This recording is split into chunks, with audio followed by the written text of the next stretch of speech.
wasn't a one unit or one team job either. The infantrymen learned to work with other branches of the service. Armor helped blaze a path for him.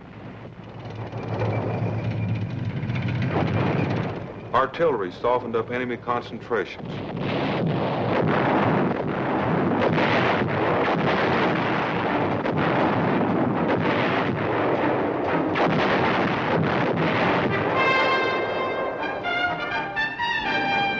Aircraft battered enemy industrial and munition centers.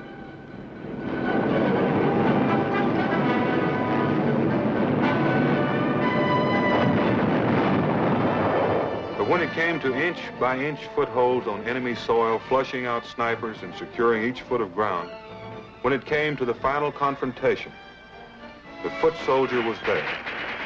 He fought his way through cities and streets whose names he could hardly pronounce.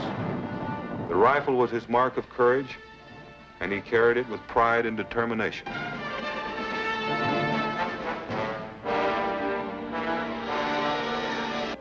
It was in recognition of the foot soldier's tough, hard-hitting role in combat that World War Army Chief of Staff General George C. Marshall took the initiative in arranging for the development of awards to honor the infantrymen. Personnel of the heraldic activity of the Office of the Quartermaster General of the Army were given the mission of designing a badge that would foster pride in the infantry service and symbolize proficiency in infantry arts. Heraldic artists went to work on the assignment. Sketches were prepared.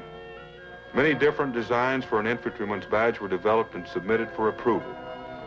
Each sketch was studied carefully and the designs coordinated with the Office of the Army Chief of Staff. Finally, a design for an expert infantryman's badge was approved in 1943. Its main feature was the silver replica of a musket, recalling the early riflemen who first established the high standards that have been the infantryman's tradition. The expert infantryman's badge is awarded to the infantryman who has satisfactorily completed Army proficiency tests in the infantry arts, while in training or while assigned to a unit. A higher award was devised for the soldier who has served in actual combat, the Combat Infantryman's Badge. Developed from the previous design, this badge features the silver rifle in front of an oak wreath. Under provisions of Army regulations, the Combat Infantryman's Badge may be presented to an infantryman in the rank of colonel and below who has served against an enemy in ground combat. The U.S. foot soldier who won his silver rifle in World War II took it to places which neither he nor history will ever forget, from the beaches of Normandy to the atolls of the Pacific. The silver rifles probed the enemy, moved in, and defeated him in battle. Within 5 years after the close of World War II, the foot soldier had a new assignment. This time he took to battle the weapons of World War II, the M1 rifle and the carbine, along with the machine gun and other familiar weapons of the ground soldier. Objective: stem the aggression of the North Korean forces which had descended into South Korea. They were to see a lot of action in the hills and valleys of the Korean countryside. The Korean conflict was a seesaw war, where at first we traded space for time until more U.S. troops could arrive from Japan. When the order came to advance, we moved in with everything we had.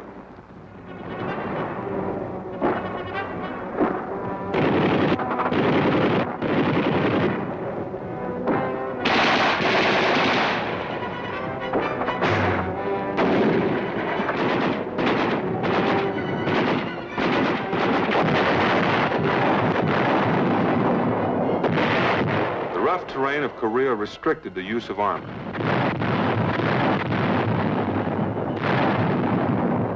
But tanks played an important fire support role.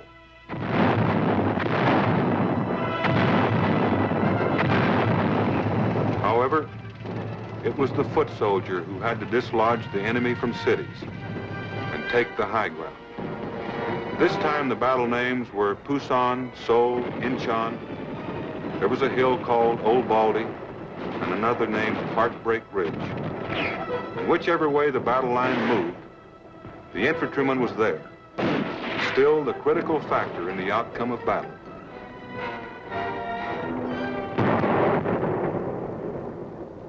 To recognize the service of those who served as infantrymen in two wars, the badge was redesigned to incorporate a star within the points of a wreath.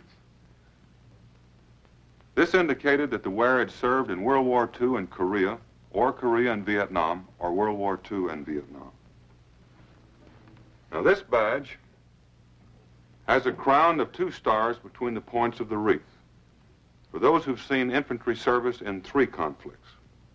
Since Korea, the foot soldier's capability for combat has made dramatic strides, both in his training and his weapons. The infantryman of the 1960s uses one of these as his individual firearm, the M14 or M16 automatic rifle, lighter in weight and more effective than he's ever had before. But today, he must be trained as well in the use of a whole group of latest weapons and fighting concepts employed in modern infantry operations. His training programs are planned carefully to give him a total understanding of the nature of his firearms and how to use them to the best advantage. His teachers are often men who have earned the combat infantry badge in more than one conflict since World War II. On the firing ranges, the men get a workout with the new weapons.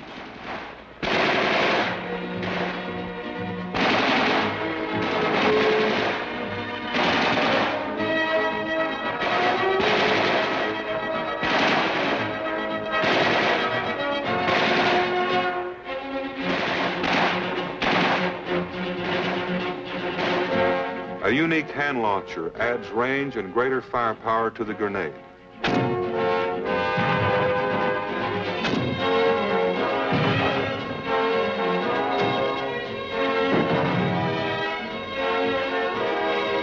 A mass demonstration of all infantry weapons adds up to a lot of punch and bad news for the enemy.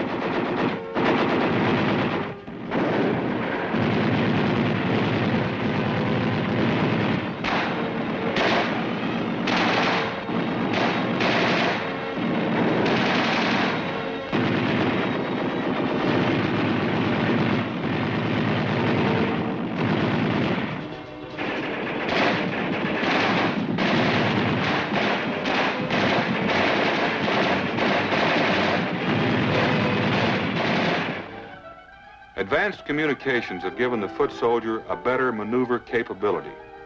He must not only know how to use complex equipment, but how to maintain it in good working order.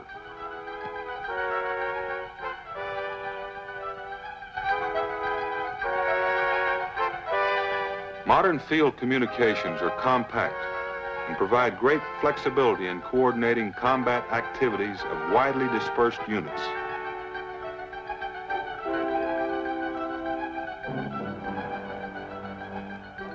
Advanced infantry courses demand knowledge of subjects covering every phase of military operations on land.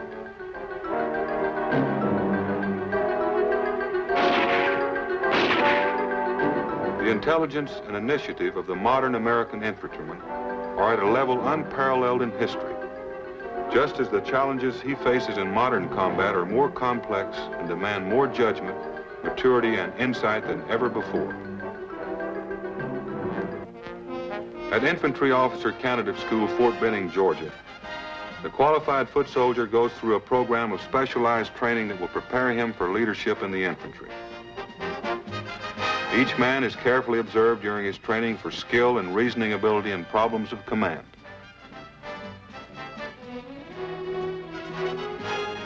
Physical training in the infantry is tough. It's got to be. The potential infantry officer must be able to lead his men anywhere, under any conditions.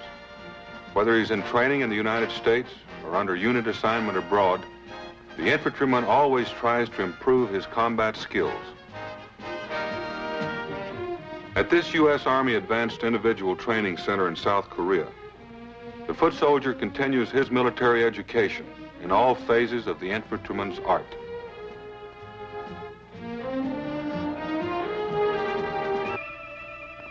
Army training programs today emphasize both individual skills and unit training.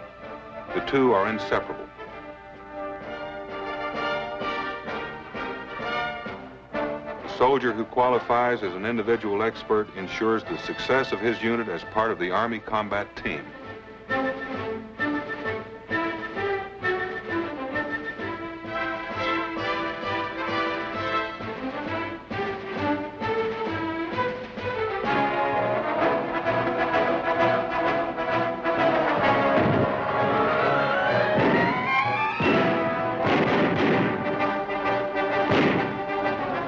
New mobility techniques have revolutionized a foot soldier's ability to move to his assignment. The armored personnel carrier takes him to battle with protective cover against small arms fire.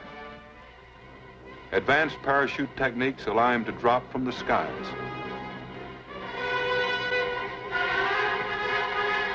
The helicopter puts him down in hard-to-get places where he can strike swiftly into the very nerve center of enemy forces.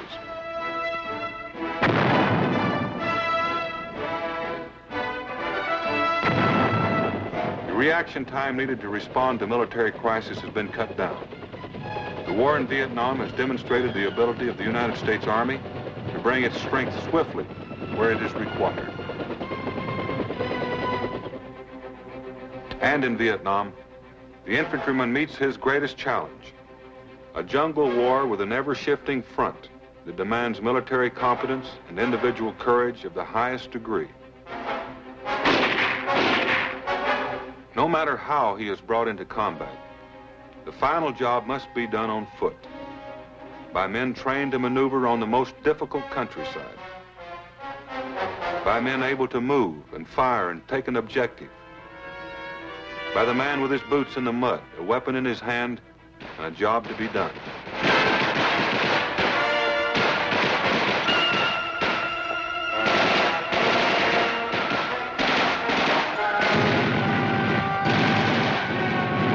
In the Vietnam War, that job can mean a lot of things. It can mean going out on a reconnaissance patrol to find landing zones for the helicopters, moving in with a rifle company on a search mission, patrolling a deserted village that may conceal Viet Cong snipers.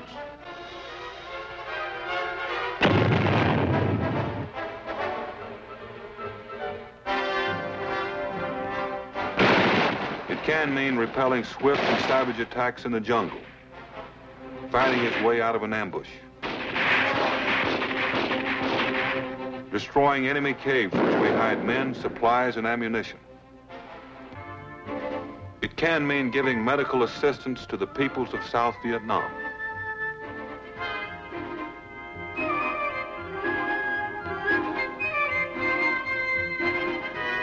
Or acting as ambassadors at large in waging war on political, economic, and psychological fronts. Each individual American soldier who moves among our foreign allies is a diplomat warrior, carrying out the policies and aims of our country. But first and foremost, today's foot soldier in the United States Army is a fighting man. His one mission has remained the same through all of our history. Find them, fix them, and finish them. For generations, the exploits of the American infantryman have been celebrated in song and story. But nowhere has his dedication been more vividly portrayed than in this dramatic verse written by an Army officer after the Korean War. I am the infantry, queen of battle. I meet the enemy face to face, will to will. For 2 centuries, I've been the bulwark of our nation's defense. I am the infantry. Follow me. Both hardship and glory have I known. My bleeding feet stained the snow at Valley Forge. I pulled an oar to cross the icy Delaware, tasted victory at Yorktown, and saw our nation born. Wherever brave men fight and die for freedom, you will find me. I am always ready, now and forever. I am the infantry, queen of battle. Follow me. Those few lines taken from this distinguished tribute to the United States foot soldier are summed up in the Combat Infantry Badge, a proud emblem, symbol of an honored brotherhood, tested under fire and worn by men worthy of the highest respect from the nation they serve.